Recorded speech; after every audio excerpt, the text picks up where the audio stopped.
Hello friends, my name is Hamid. Today I'm working on an Electrolux dryer. As you can see, this is the dryer I'm working on it. Customer was getting E64 error code, which it means there's a problem with the heat element, and the heat element usually looks like that. And if you look closer inside the coils, how the coils are looking over time when the dryer is overheating, if the customer is using a flexible ventilation hose, or they're using a very long vent hose at the back of the dryer, it overheats the heat element. And sometimes it's just the time. It's not necessary that you have to use a wrong ventilation hose.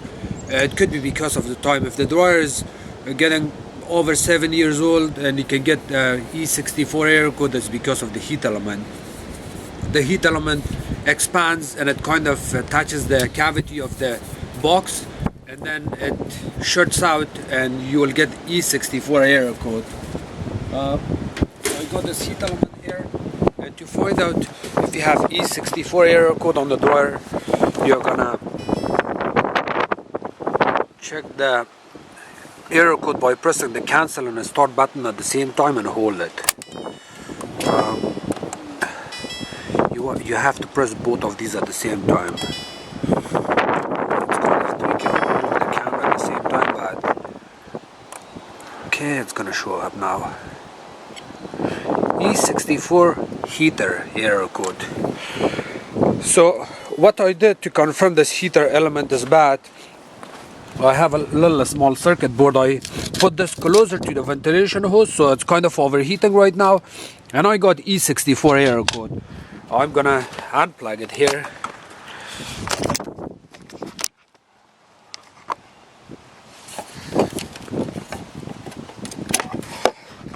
It's unplugged. To get to the heat element, I'm gonna take these two screws off, and after the two screws are off, I can take the top panel off, and you will see everything from the front. Hopefully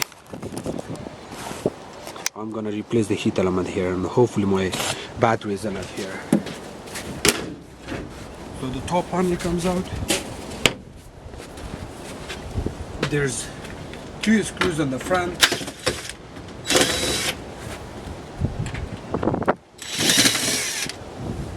and there's also a screw at the bottom of the dryer. This one here.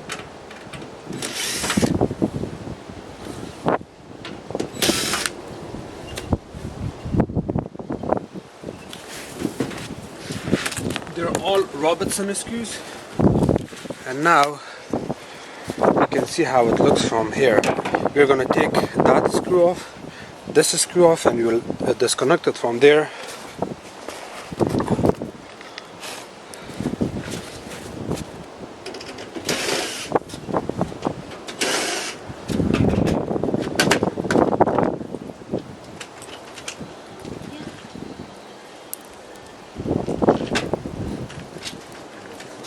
The screws are off. There's also a zip tie. We're gonna have to cut the zip tie, and then we will put a new zip tie here. The control display comes off, and then there's the tick sheet is here in case if you want to know what the error code means. Error code E64 means heater, but you get any kind of fault code or error code that's going to tell you what they mean.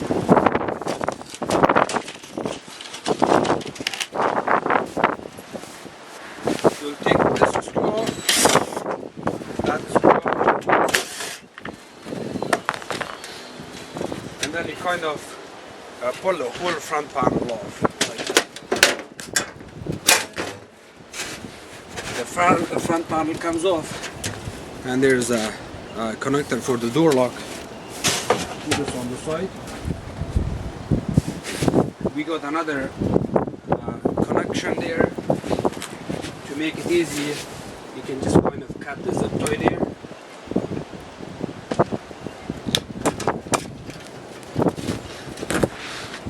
and we got 2 more screws.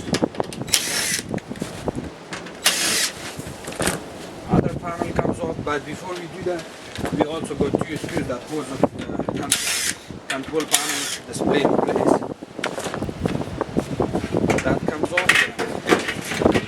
Here, this is off. Take the belt off.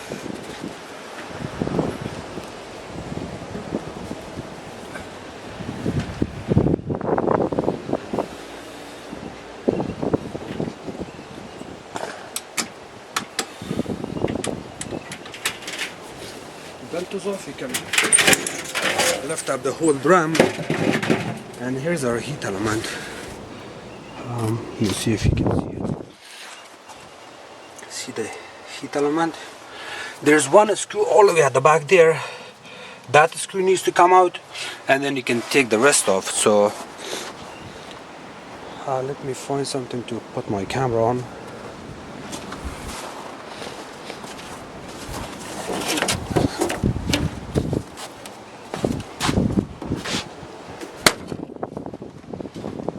It's a very challenging place.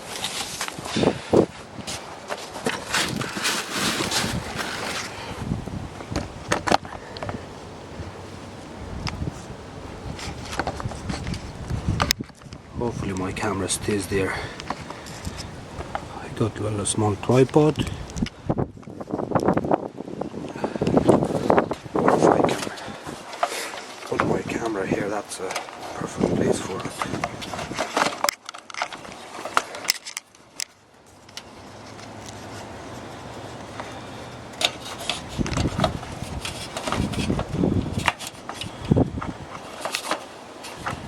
Oh, come on.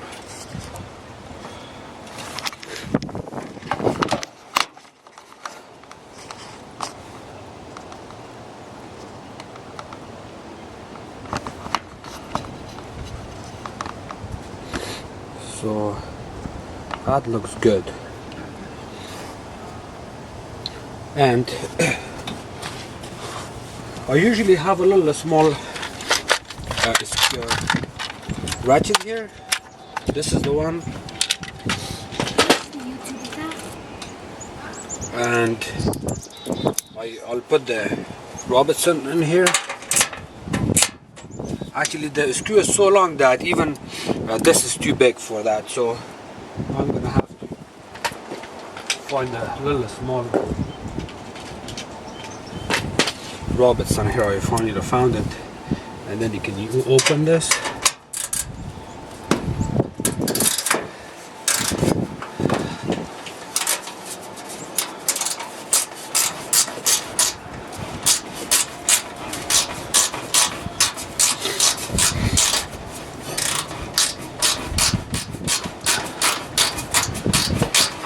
It's a very long screw, and I don't think it's very necessary to put that screw in here. Actually, this is not too bad because the original screw is 3 times bigger than this, so I think someone has worked on it already. That comes off, and the whole heat element, you can take it out, but before you do that, we're gonna have to disconnect this ground. Oh, sorry, it's not ground, it's the other side of the line. So we have line 1 and 2 coming into this heater. That's disconnected, and we got 2 more screws to disconnect.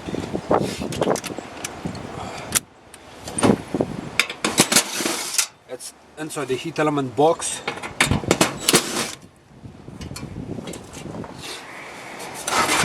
So the heat element came off. We got thermal fuse and thermostat here. We can also take these off.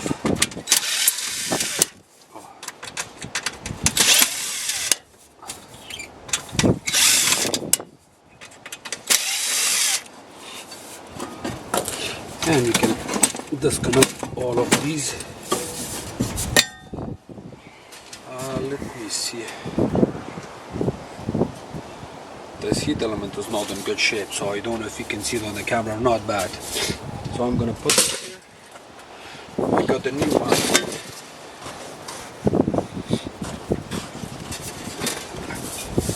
I'll connect all of these wires.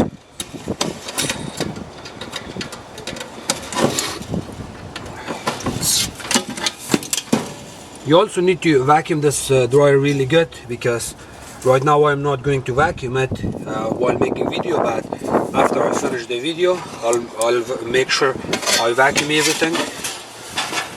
And look at the change here. I got a lot of money here. Wow. So I'll see how much I get.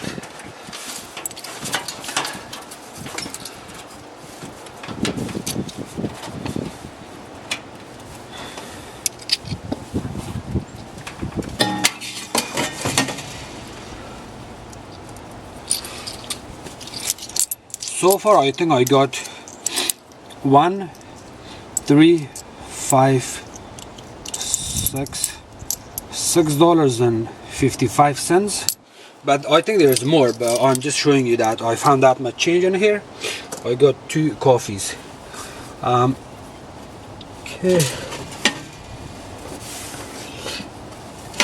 Okay, so I can reinstall my thermostats back in.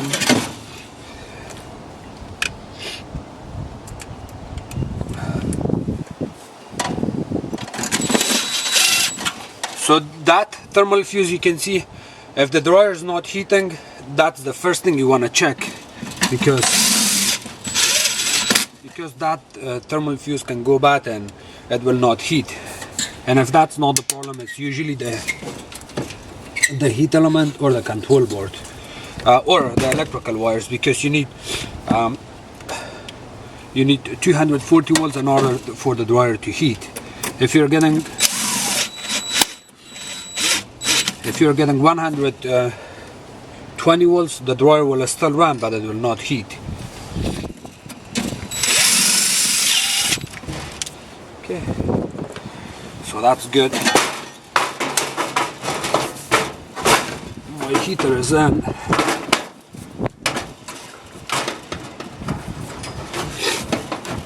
It's a little bit tricky here, but I'm gonna have to play around to get it set correctly.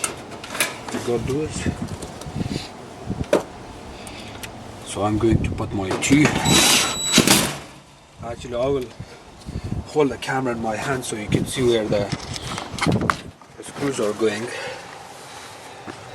One is screw, and then that's all, one goes right there. You see that? It's perfectly fine.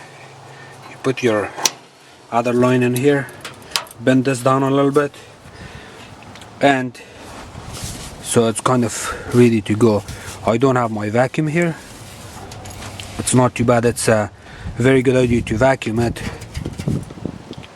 but if you don't have a vacuum, try to just lift up some of the debris and stuff with your hand, and that should be fine. I recommend vacuuming the unit. If you can't do it, then it's actually not too bad. You just kind of go back and forth and clean some of the lint here. And you got two pulleys, and the motor shaft. The build is kind of tricky here, but you gotta have to. There's a lot of videos on YouTube, and I think I have a video showing how to replace the belt. So that's good.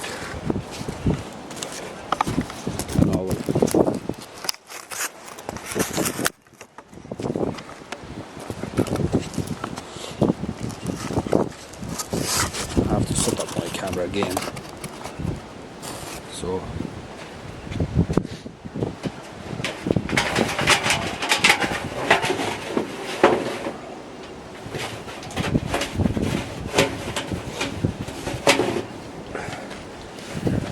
when you reinstall your belt, make sure to run it back and forth like that to make sure that the belt is not flipped from the bottom side, and then it just goes back.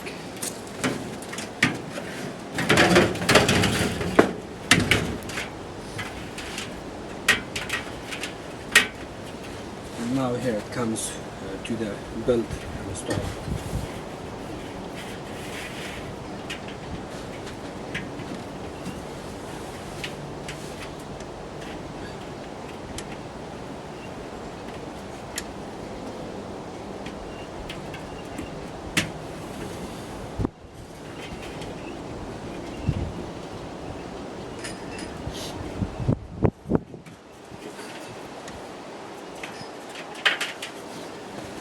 You know, actually, I will see if I can.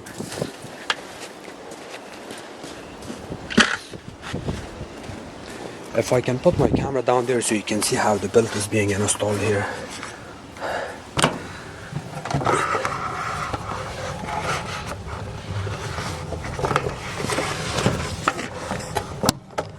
I'm really hoping that I can get a good connection here. Good second video resolution there. I got a little small tripod and I'm using that.